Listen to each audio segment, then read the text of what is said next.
Chapter 11. The Lord said to Moses and Aaron, "Speak to the Israelites and tell them, of all land animals, these are the ones you may eat. Any animal that has hooves you may eat, provided it is cloven-footed, and choose the cud. But you shall not eat any of the following that only chew the cud or only have hooves: the camel, which indeed chews the cud, but does not have hooves, and therefore is unclean for you; the rock badger, which indeed chews the cud, but does not have hooves, and is therefore unclean for you; the hare, which indeed chews the cud, but does not have hooves, and is therefore unclean for you; and the pig, which indeed have hooves, and is cloven-footed, but does not chew the cud, and is therefore unclean for you. Their flesh you shall not eat, and their dead bodies you shall not touch. They are unclean for you. Of the various creatures that live in the water, you may eat the following: whatever in the seas or in river waters has both fins and scales you may eat. But of the various creatures that crawl or swim in the water, whether in the sea or in the rivers, all those that lack either fins or scales are loathsome for you, and you shall treat them as loathsome. Their flesh you shall not eat, and their dead bodies you shall loathe. Every water creature that lacks fins or scales is loathsome for you. Of the birds, these you shall loathe, and as loathsome they shall not be eaten: the eagle, the vulture, and the osprey, the kite, the various species of falcons, the various species of crows, the ostrich, the nightjar, the gull, the various species of hawks, the owl, the cormorant, the screech owl, the barn owl, the desert owl, the buzzard, the stork, the various species of herons, the hoopoe, and the bat. The various winged insects that walk on all fours are loathsome for you, but of the various winged insects that walk on all fours, you may eat those that have jointed legs for leaping on the ground. Hence of these you may eat the following: the various kinds of locusts, the various kinds of grasshoppers, the various kinds of katydids, and the various kinds of crickets. All other winged insects that have 4 legs are loathsome for you. Such is the uncleanness that you contract, that everyone who touches their dead bodies shall be unclean until evening, and everyone who picks up any part of their dead bodies shall wash his garments and be unclean until evening. All hoofed animals that are not cloven-footed or do not chew the cud are unclean for you. Everyone who touches them becomes unclean. Of the various quadrupeds, all those that walk on paws are unclean for you. Everyone who touches their dead bodies shall be unclean until evening, and everyone who picks up their dead bodies shall wash his garments and be unclean until evening. Such is their uncleanness for you. Of the creatures that swarm on the ground, the following are unclean for you: the rat, the mouse, the various kinds of lizards, the gecko, the chameleon, the agama, the skink, and the mole. Among the various swarming creatures, these are unclean for you. Everyone who touches them when they are dead shall be unclean until evening. Everything on which one of them falls when dead becomes unclean. Any such article that men use, whether it be an article of wood, cloth, leather, or goat hair, must be put in water and remain unclean until evening, when it again becomes clean. Should any of these creatures fall into a clay vessel, everything in it becomes unclean, and the vessel itself you must break. Any solid food that was in contact with water and any liquid that men drink, in such vessel becomes unclean. Any object on which one of their dead bodies falls becomes unclean. If it is an oven or a jar stand, this must be broken to pieces. They are unclean and shall be treated unclean by you. However, a spring or a cistern for collecting water remains clean, but whoever touches the dead body becomes unclean. Any sort of cultivated grain remains clean, even though one of their dead bodies falls on it. But if the grain becomes moistened, it becomes unclean when one of these falls on it. When one of the animals that you could otherwise eat dies of itself, anyone who touches its dead body shall be unclean until evening, and anyone who eats of its dead body shall wash his garments and be unclean until evening. So also, anyone who removes its dead body shall wash his garments and be unclean until evening. All the creatures that swarm on the ground are loathsome and shall not be eaten, whether it crawls on its belly, goes on all fours, or has many legs. You shall eat no swarming creature. They are loathsome. Do not make yourselves loathsome or unclean with any swarming creature through being contaminated by them. For I, the Lord, am your God, and you shall make and keep yourselves holy, because I am holy. You shall not make yourselves unclean, then by any swarming creature that crawls on the ground. Since I, the Lord, brought you up from the land of Egypt, that I might be your God, you shall be holy, because I am holy. This is the law for animals and birds, and for all the creatures that move about in the water or swarm on the ground, that you may distinguish between the clean and the unclean, between creatures that may be eaten and those that may not be eaten. Chapter 12. The Lord said to Moses, Tell the Israelites, when a woman has conceived and gives birth to a boy, she shall be unclean for 7 days with the same uncleanness as at her menstrual period.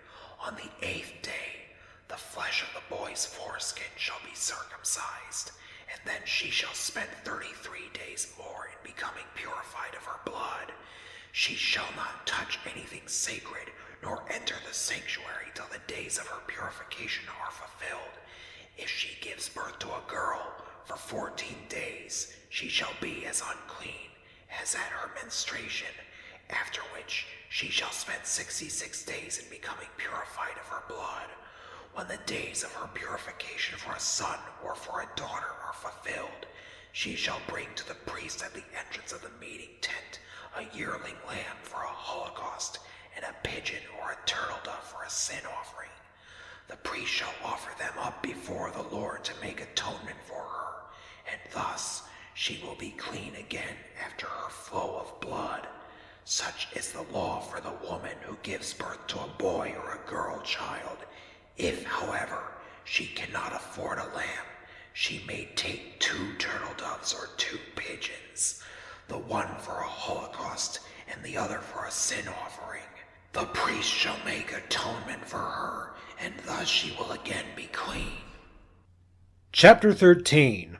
The Lord said to Moses and Aaron, If someone has on his skin a scab or a pustule or blotch which appears to be the sore of leprosy, he shall be brought to Aaron the priest, or to one of the priests among his descendants, who shall examine the sore on his skin. If the hair on the sore has turned white, and the sore itself shows that it has penetrated below the skin, it is indeed the sore of leprosy. The priest, on seeing this, shall declare the man unclean.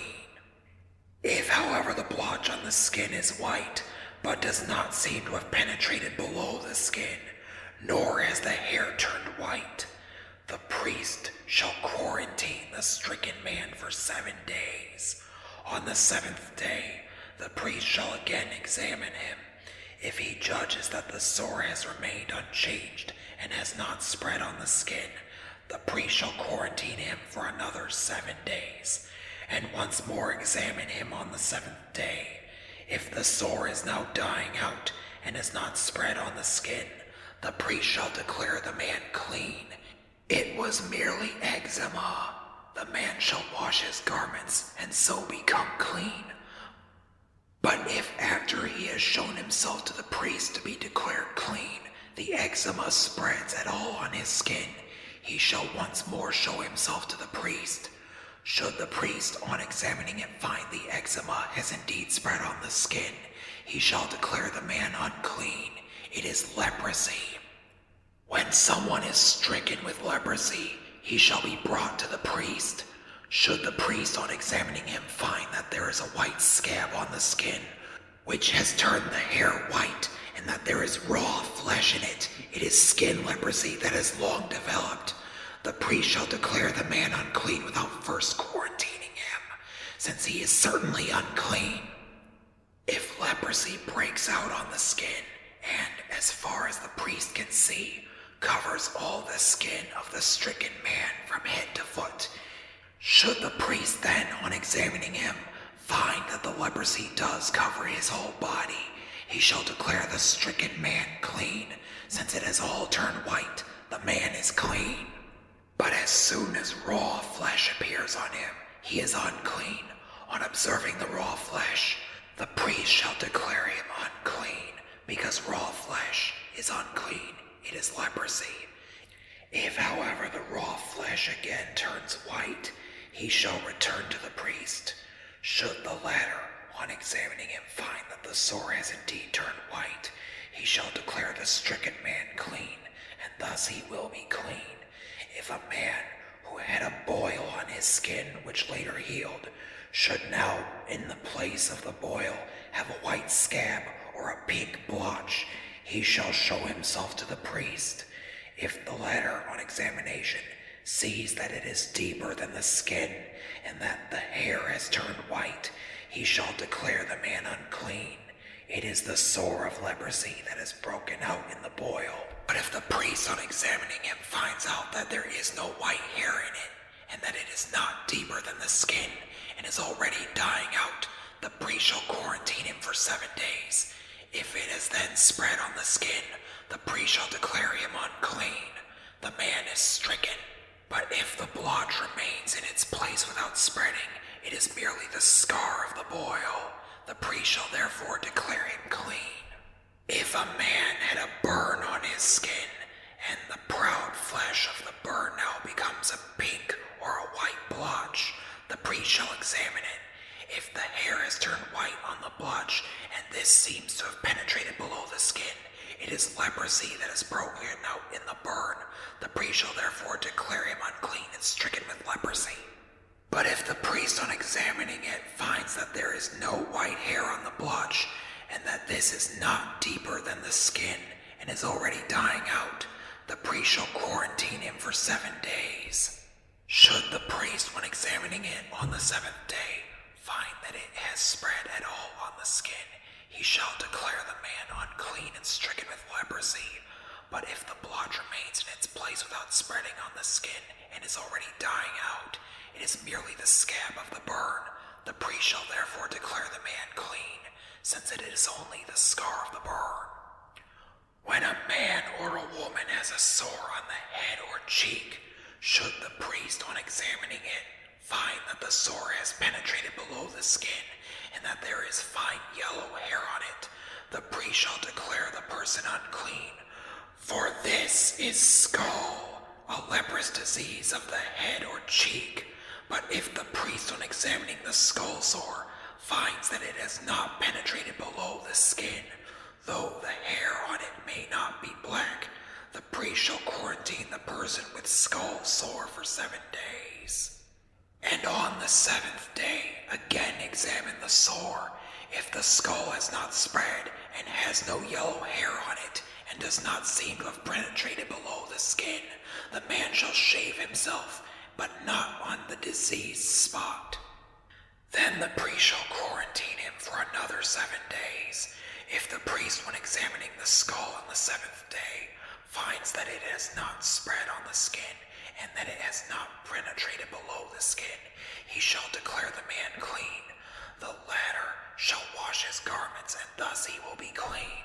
But if the skull spreads at all on his skin after he has been declared clean, the priest shall again examine it. If the skull has indeed spread on the skin, he need not look for yellow hair. The man is surely unclean. If, however, he judges that the skull has remained in its place, and that black hair has grown on it, the disease has been healed, the man is clean, and the priest shall declare him clean. When the skin of a man or a woman is spotted with white blotches, the priest shall make an examination. If the blotches on the skin are white and already dying out, it is only tetter that has broken out on the skin, and the person therefore is clean. When a man loses the hair of his head, he is not unclean merely because of his bald crown. So too, if he loses the hair on the front of his head, he is not unclean merely because of his bald forehead. But when there is a pink sore on his bald crown or bald forehead, it is leprosy that is breaking out there. The priest shall examine him, and if the scab on the sore of the bald spot has the same pink appearance as that of skin leprosy of the fleshy part of the body, the man is leprous and unclean, and the priest shall declare him unclean by reason of the sore on his head. The one who bears the sore of leprosy shall keep his garments rent and his head bare, and shall muffle his beard. He shall cry out, "Unclean, unclean." As long as the sore is on him, he shall declare himself unclean. Since he is in fact unclean, he shall dwell apart, making his abode outside the camp.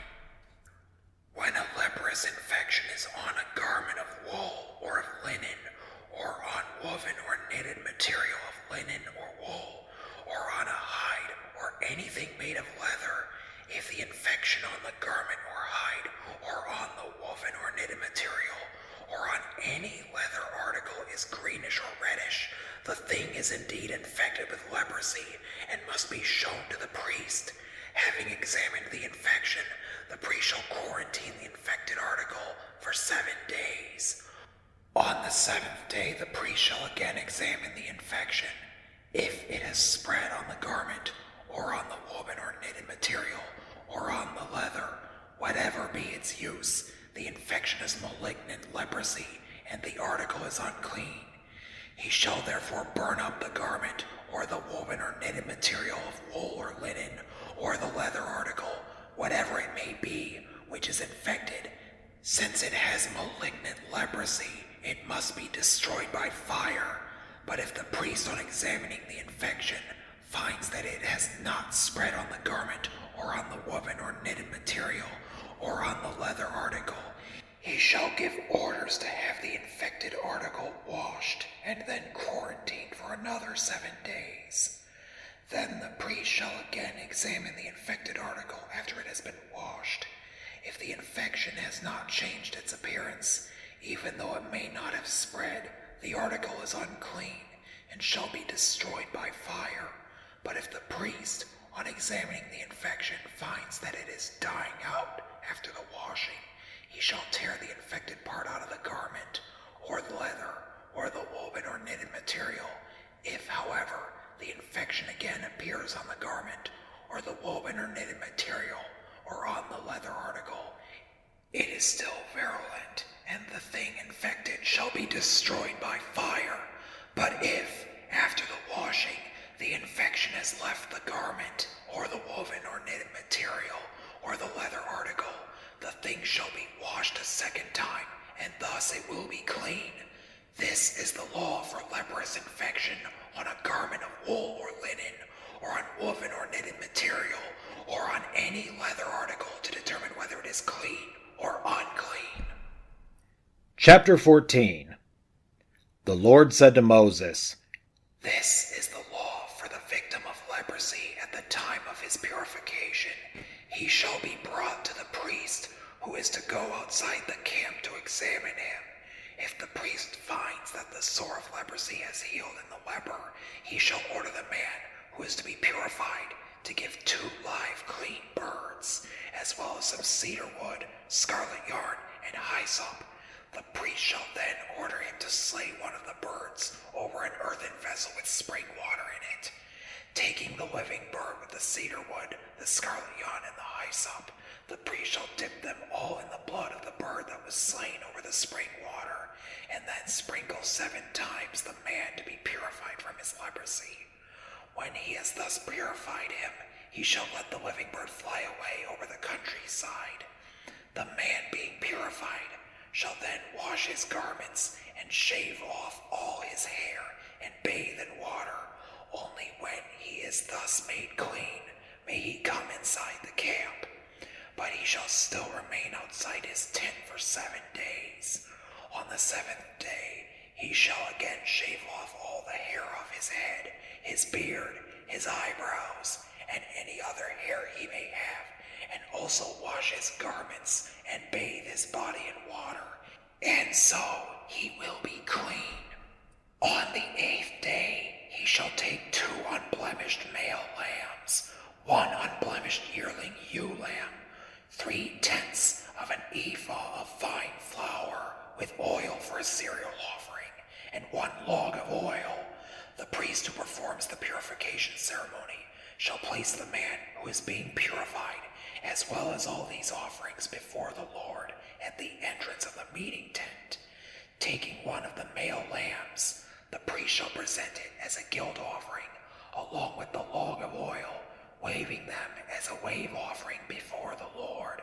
The lamb he shall slaughter in the sacred place where the sin offering and the holocaust are slaughtered, because like the sin offering, the guilt offering belongs to the priest and is most sacred.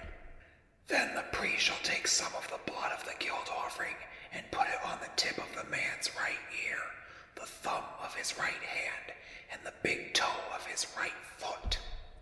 The priest shall also take the log of oil and pour some of it into the palm of his own left hand. Then, dipping his right forefinger in it, he shall sprinkle it 7 times before the Lord. Of the oil left in his hand, the priest shall put some on the tip of the man's right ear, the thumb of his right hand, and the big toe of his right foot, over the blood of the guilt offering. The rest of the oil in his hand the priest shall put on the head of the man being purified. Thus shall the priest make atonement for him before the Lord. Only after he has offered the sin offering in atonement for the man's uncleanness shall the priest slaughter the holocaust and offer it together with the cereal offering on the altar before the Lord. When the priest has thus made atonement for him, the man will be clean. If a man is poor and cannot afford so much, he shall take 1 male lamb for a guilt offering, to be used as a wave offering in atonement for himself, 1/10 of an ephah of fine flour, mixed with oil for a cereal offering, a log of oil, and 2 turtle doves or pigeons, which he can more easily afford, the one as a sin offering and the other as a holocaust. On the 8th day of his purification, he shall bring them to the priest at the entrance of the meeting tent before the Lord. Taking the guilt offering lamb, along with the log of oil, the priest shall wave them as a wave offering before the Lord. When he has slaughtered the guilt offering lamb, he shall take some of its blood and put it on the tip of the right ear of the man being purified, on the thumb of his right hand, and on the big toe of his right foot. The priest shall then pour some of the oil into the palm of his own left hand, and with his right forefinger sprinkle it 7 times before the Lord. Some of the oil in his hand the priest shall also put on the tip of the man's right ear, the thumb of his right hand, and the big toe of his right foot, over the blood of the guilt offering. The rest of the oil in his hand the priest shall put on the man's head. Thus shall he make atonement for him before the Lord. Then of the turtle doves or pigeons, such as the man can afford, the priest shall offer up 1 as a sin offering, and the other as a holocaust, along with the cereal offering. Thus shall the priest make atonement before the Lord for the man who is to be purified. This is the law for one afflicted with leprosy, who has insufficient means for his purification. The Lord said to Moses and Aaron, When you come into the land of Canaan, which I am giving you to possess, if I put a leprous infection on any house of the land you occupy, the owner of the house shall come and report to the priest. It looks to me as if my house were infected. The priest shall then order the house to be cleared out before he goes in to examine the infection, lest everything in the house become unclean. Only after this is he to go in to examine the house. If the priest on examining it finds that the infection on the walls of the house consists of greenish or reddish depressions which seem to go deeper than the surface of the wall, he shall close the door of the house behind him and quarantine the house for 7 days. On the 7th day, the priest shall return to examine the house again. If he finds that the infection has spread on the walls, he shall order the infected stones to be pulled out and cast in an unclean place outside the city. The whole inside of the house shall then be scraped, and the mortar that has been scraped off shall be dumped in an unclean place outside the city. Then new stones shall be brought and put in the place of the old stones, and new mortar shall be made and plastered on the house. If the infection breaks out once more after the stones have been pulled out and the house has been scraped and replastered, the priest shall come again, and if he finds that the infection has spread in the house, it is corrosive leprosy, and the house is unclean. It shall be pulled down, and all its stones, beams, and mortar shall be hauled away to an unclean place outside the city. Whoever enters a house while it is quarantined shall be unclean until evening. Whoever sleeps or eats in such a house shall also wash his garments. If the priest finds, when he comes to examine the house, that the infection has in fact not spread after the plastering, he shall declare the house clean, since the infection has been healed. To purify the house, he shall take 2 birds, as well as cedar wood, scarlet yarn, and hyssop. One of the birds he shall slay over an earthen vessel with spring water in it. Then, taking the cedar wood, the hyssop, and the scarlet yarn, together with the living bird, he shall dip them all in the blood of the slain bird and the spring water, and sprinkle the house 7 times. Thus shall he purify the house with the bird's blood and the spring water, along with the living bird, the cedar wood, the hyssop, and the scarlet yarn. He shall then let the living bird fly away over the countryside outside the city. When he has thus made atonement for it, the house will be clean. This is the law for every kind of human leprosy and skull, for leprosy of garments and houses, as well as for scabs, pustules, and blotches, so that it may be manifest when there is a state of uncleanness, and when a state of cleanness. This is the law for leprosy. Chapter 15. The Lord said to Moses and Aaron, Speak to the Israelites and tell them, every man who is afflicted with a chronic flow from his private parts is thereby unclean. Such is his uncleanness from his flow, that it makes no difference whether the flow drains off or is blocked up. His uncleanness remains. Any bed on which the man afflicted with the flow lies is unclean, and any piece of furniture on which he sits is unclean. Anyone who touches his bed shall wash his garments, bathe in water, and be unclean until evening. Whoever sits on a piece of furniture on which the afflicted man was sitting shall wash his garments, bathe in water, and be unclean until evening. Whoever touches the body of the afflicted man shall wash his garments, bathe in water, and be unclean until evening. If the afflicted man spits on a clean man, the latter shall wash his garments, bathe in water, and be unclean until evening. Any saddle on which the afflicted man rides is unclean. Whoever touches anything that was under him shall be unclean until evening. Whoever lifts up any such thing shall wash his garments, bathe in water, and be unclean until evening. Anyone whom the afflicted man touches with unrinsed hands shall wash his garments, bathe in water, and be unclean until evening.